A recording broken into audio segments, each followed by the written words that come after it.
waana yahayn markii laba beelood oo walaalo ay diriir ku dhex martay hawdka gobolka Togdheer gaar ahaan deegaanka Cali Saahid colaadaasi oo saameysay deegaano kale oo ka mid ah hawdka gobolka Togdheer.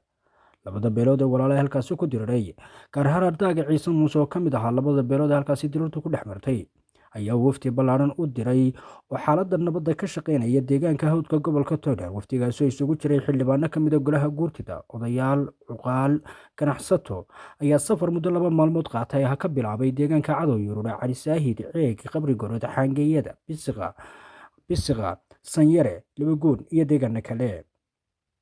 salaadiinta, cuqaasha, odayaasha iyo waxgaradka ardayga Ciise Muuse ayaa gebi ahaanba deegaanaday mareen waxay isla qaateen in gebi ahaanba qoriga la dhigo, khilaafka colaadeed ee deegaanadaasi ka taagana lasoo afjaro, wax kastoo ay tabanayaanna lagu dhammeeyo wadahadal.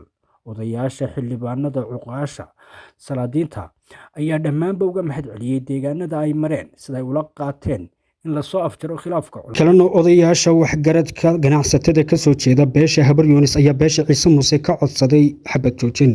beesha Ciise Muuse way ka aqbashay waxaana lagu heshiiyey sidii beelaha walaalaha ee dalka Jamhuuriyadda Soomaaliya ama gobolka Togdheer sidii u dhexdhex lahaayeen labada beelood ee walaalaha halka dirtu ku dhex martay, wax kastoo la tabanayana lagu dhameeyo wadahadal xukuumaduna ay goobjoog ka ahaato.